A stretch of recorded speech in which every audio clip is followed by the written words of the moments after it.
What's going on, guys? Little bit of a different video here today, but I just can't pass up the opportunity to show you guys this little dude. He's in here. You might be wondering why I'm wearing this backwards. If you guys watched the last live stream, which I just got done doing actually, I'll let you guys meet my new little buddy. His name's Bruce. He's a squirrel. He's a baby squirrel. I'll go ahead and give you guys the details of what happened, but let me show you if I can. I'll pull him out in a second, but he's back here just sleeping. That's his little foot. Bruce, where you at, Bruce? He's just resting up by my neck. He's super cute, man. So basically, the way we got our hands on Bruce, we met him 2 days ago. Essentially, there's a tree in our front yard, and I'll go see if we can go get a video of it here in a minute. But he fell. this little baby squirrel. He's probably about a 7-week-old squirrel, 7 to 8-week-old squirrel. He's still very young, but he has his fur. He can open his eyes. He can actually eat. And use the bathroom on his own. If you guys don't know, baby squirrels can't use the bathroom on their own. It's a weird thing, but look it up. But me and Alex had come from the grocery store on Friday, and we pulled up. And when we were getting out of the car, I just hear Alex go, "Oh no!" And there Bruce was, just sitting on the ground. There's blood all over the front of his mouth and nose. And he looked dazed as hell, so I could definitely tell he fell. He was looking super confused when we found him. I could definitely tell he hit his head. He was trying to get his thoughts back, but he wasn't super aggressive towards it at first, obviously because he was a little concussed, a lot of concussed. But he warmed up to us pretty quickly because he could tell that we were trying to help him, I think. But what I think happened, man, I don't know if you guys know this, but if a male squirrel comes around its babies too often, sometimes they do attack their own babies. It's just a thing they do. So I'm thinking a male squirrel, because there's a ton of squirrels around here. I'm thinking a male squirrel got into the nest and started attacking some of the kids, because that's not the first squirrel we've seen out there. We've actually seen another squirrel, but it was dead when we found it. It was really sad. So anyways, we found that other dead squirrel probably about a week and a half ago. So I'm thinking it's actually one of his brothers. So I think this, Bruce here came from the same litter. So I think there was a couple male squirrels trying to attack those baby squirrels. I'm not sure really. It's been raining pretty hard outside, so it's hard for us to kind of let him go back and try and be with his mom. And also we have a ton of neighborhood cats around here. If they just saw him sitting there, he was sitting there, they would have definitely snatched him up. So what we did as soon as we found him is we got him feeling a little bit better, before we even touched him or anything. And then, go ahead and put a disclaimer out there. I do not recommend, getting a pet squirrel. I'm going to just go ahead and throw that out there right now. There's a lot of issues with it. We haven't really decided if we're going to keep him or not. The only reason we're really debating on that is because, again, I think he was orphaned. And so if he was orphaned like that, the mom's not going to come back and get him. But we're going to try. We're still going to attempt to. I might even get some footage of us trying to. That's what we're going to try and do today. But getting back to the story, because this is all super important. Basically, after we found him, he had, again, he had blood all over him. And I could tell, there was blood going in his nose. So at first, I thought he might have, punctured a lung. And he might have been bleeding internally. We know now that's not the case, because once we wiped the blood away, no more came out. But he definitely had inhaled some. He inhaled something. I definitely think it was blood. And the problem with that is I believe it caused pneumonia with him. Once we got him inside, we basically got some old t-shirts to grab him with, because we didn't have any gloves. Do not attempt to grab any type of squirrel barehanded. They carry a lot of diseases. I've washed my hands at least 30 times since handling this dude. So you do want to be precautious. The only reason I even have him in my neck right now is because he is so bonded to us at this point that he knows we're not going to hurt him. I'll do it in a minute. He'll let him crawl over me. I can hold him in my hand. He nibbles, but that's what squirrels do to try and, get comfortable with their surroundings. So he's been really, really, really nice to us. Ajax over here is very, very, very curious about him. But they seem to like him. They're not biting at him. The main thing I was worried about was Arthur, the cat. I was really worried about Arthur trying to get at him, because cats are very instinctive with that kind of stuff, and so it's hard to stop them from attacking something like that, because they might think it's a mouse or something. And again, they go after squirrels in the wild anyways. But Arthur kind of likes him. I think he was even putting his nose up to him and nuzzling into him. So they don't seem to have a problem with them. But going back to the pneumonia part, I knew, because I could tell when we were out there and I was listening to him breathing, every time he would breathe, it would go click, click, click, like it almost sounds like he's trying to breathe through his nose, but something's like bubbling up in there. It's a big sign of pneumonia. And if you leave that unattended, the squirrel will die. So if we left them out there, honestly, by now, it's been a full 36 hours since that's happened. He would be dead by now. So I'm glad we took him in. He's doing pretty decent. He's got some clicks here and there, but what we ended up deciding to do was giving him a little bit of Alex's old penicillin, just because that's all we had. Also, highly recommend don't doing that. We could have easily overdosed the dude, but I do have a little bit of veterinary practice in my past, so I do know a little bit of what I'm doing with this kind of stuff. I was no vet, but I definitely worked at a vet for like 8 months, so I know some stuff here and there. But thank God we did, because the next morning after the penicillin, he was doing fine, a lot less clicking. He clicks here and there now, but I really think that's just him doing squirrel noises at this point. He's not hardly having any breathing troubles anymore. Seems to be doing a lot better. He has some warmth to him. I can feel him right there.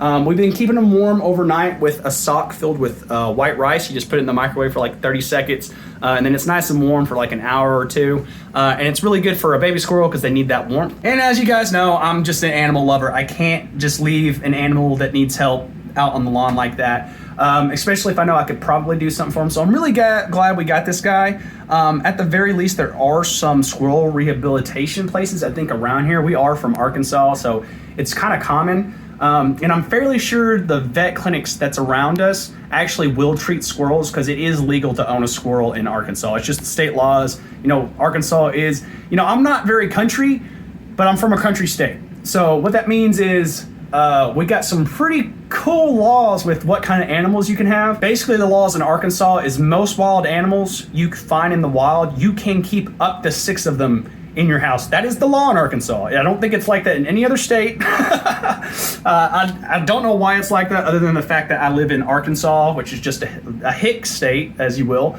But you know, people have been known in Arkansas to have pet raccoons. You can have a pet raccoon, you can have a pet fox, pet squirrel, you know, all kinds of stuff like that. But the problem with squirrels is he's a baby now. Later on, he is going to be an adult. And they're wild. So there's no really teaching instinct out of him. He is, if we did decide to keep him, he will chew on like small furniture if we don't have stuff for him to chew on, because their teeth, another thing about squirrels is their teeth grow for the rest of their life. That never stops growing. The way they keep it like chimmed down is basically like chewing pine cones, stuff like that. But we got a lot of that stuff in the area, so this would be a good area to keep him in. We're still debating on if we're gonna keep him, because like I said, if the mom doesn't take him today, then the mom's not coming back. If you leave the squirrel out there, for a baby squirrel out there for like 2-3 hours, and there's no mom coming around, you know, I'm probably even gonna put like a baby squirrel crying noise on my phone to see if it'll come in.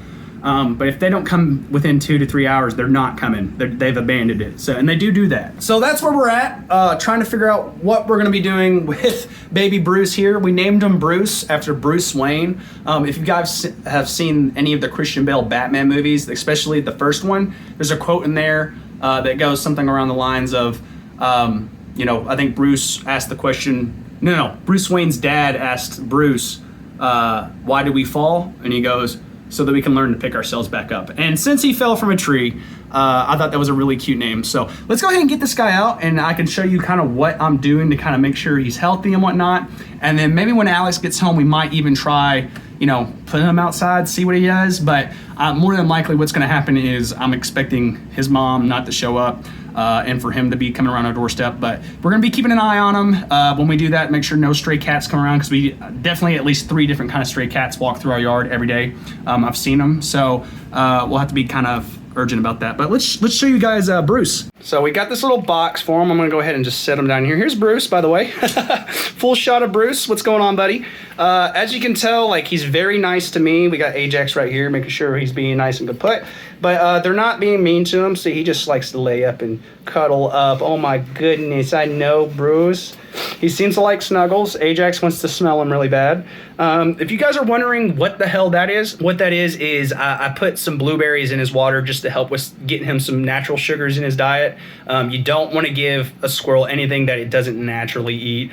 They do eat berries, so I gave him some frozen blueberries and just put them in the water and mashed it up. And that's also how I've been actually giving him the penicillin over the past couple of days. Again, I would highly recommend using a different antibiotic. That's just all we had on deck, and I was not very comfortable leaving them overnight without any antibiotics. So I just scraped a small amount off.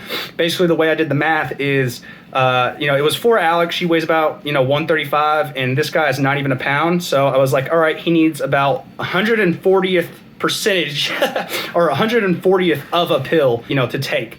So basically, what I did is I put. So basically what I did the first night is we got this bowl right here and just put a little bit of water, and then we put that little bit of penicillin in there and mix it up. And then what we did is we put a little paper towel in there to soak it up, and we put that paper towel in his mouth. He did not like it. Penicillin's very bitter. But his reaction was him kind of looking like he was a little grossed out by it, which tells me that he got it in his system, which made me feel good. And then all I've been doing to kind of make sure he's still getting a little bit more to help make sure the infection doesn't stay is I put just a tiny little, basically what I do is I get a steak knife and I scrape the penicillin bar till there's just a few flakes in that water, and then mix it up. And then he does actually drink out of this. Like I said, they got the blueberries in there for simple sugars and also vitamin C. So hopefully that's going to help him out. And then we've got some little walnuts right here. We also got some pecans for him. And these are bare. There's no salt on them. There's no nothing on it. It's just straight up walnuts. And I might even go get a pecan out for him. You going to eat this? You want this? Huh?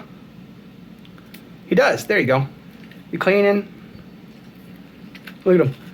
So another thing they like to do, if you can see him grabbing the sides like that, he kind of did that right there. What are you doing? What are you doing? And see, no hostility toward me. At first, he was not attacking at me, but he would push me away and almost jump when I get near him. And now he's just letting me, snuggle on him, be very sweet to him. He's itching, but he's such a sweet little guy. So what we're going to do, like I said, we're going to wait on Alex to get home and see what she's thinking. But we're going to probably try and at least, get him up close to that tree and just see what happens. See if his mom decides to come out. Yeah, see, he's trying to get a nest going right here. Here you go, buddy. I know. Yeah, see, he's curly. He's ready to go sleep. All right, you can go sleep. Go sleep. There you go. When she gets home, we're going to try that out. And if the mom doesn't want her own baby, then I don't know, maybe we will adopt it. I don't know. I don't know how rough owning a squirrel is. I've read a lot of bad things about it. But honestly, all this stuff I read about it is really not much different than me owning these dogs. The poop and the pee is not bad. Squirrel poop is literally, it's smaller than hamster poop. The only issue is it kind of does it everywhere. I just have to make sure I vacuum all the time and sweep all the time. But sometimes they do have designated areas for that because they are pretty clean about keeping their house, keeping their own little nest clean. So sometimes they'll have some designated spots for it. We'll see how he does. And then as far as the pee goes, not hard to clean up, but the pee doesn't smell bad. It's not like cat or dog pee. Cat and dog pee smell much worse. Some people have even said that squirrel pee smells nutty. He has peed in this little box, we have a bigger box for him in the back room, but you can't even smell it. You can barely tell it's there, and it's so tiny. So we're hoping everything's going to go pretty decent. We just got to make sure the house is clean if we do decide to keep him and whatnot, and have him plenty of toys and stuff. But if that doesn't happen, we're going to be handing him over to a rehab center, wildlife rehab center. But even then, with him being with us even this long, it may affect that. I still don't know how I feel about him going into the wild because I don't know if he's going to rely on people or not. So if there's any squirrel experts out there, please comment down below. It would really help me out a lot. I just couldn't leave that guy out there to die because he 100% would be dead by this point if we had not have picked him up. And most people really they'll see a dying animal like that and just keep moving, and I can't do that. So we're gonna wait for Alex to get home, see what she wants to do, and I'll update you guys. Update on little Bruce. He's being a little hamster ball. I'm so sweet. He was eating earlier too. He ate a bunch of nuts. He's very nice. All right, so here's the tree he fell out of. We found him right there, and this is so yeah, tall fall. That's literally the lowest he could have fallen from. I think he fell from up there, and yeah, I don't hear no mama calling, so we may, I don't know, dude, because right here too, it's just the worst area, because here's the street, and then right here. So neighborhood cats go through here all the time. I've literally seen one jump over through there. There's one that's been like coming through here, hiding under these cars. Sometimes they hide under our cars. So I don't know. We'll see. All right. So as for right now, Bruce is staying with us another night. Me and Alex have been kind of keeping a look on the area, and we've seen a couple of the stray cats, like one black and white one and one gray one. They're lurking across the street. What you're supposed to do is leave the crate, like you're supposed to leave the squirrel in a little box or something, and then hope that the mom comes back down. And I don't know if she's gonna come back down, and I don't feel safe leaving him out there for like an hour to an hour and a half and something that he can't get out of. So I don't know. We're gonna give it another day, maybe try in the morning whenever it's a little bit more calm, but I'll keep you guys updated. I just wanted to let you guys know what the hell's going on with that. I know you guys saw him in the live stream yesterday. I thought it'd be cool just to kind of show him off to you guys, but again, that's kind of what's going on with that guy. We don't know if we keep him too much longer, he's gonna have to stay with us. I don't know. We're gonna figure it out, but you guys comment down below what you guys think about him. We love him. Make sure you guys like, comment, subscribe, all that good stuff. We'll see you guys tomorrow. Peace out.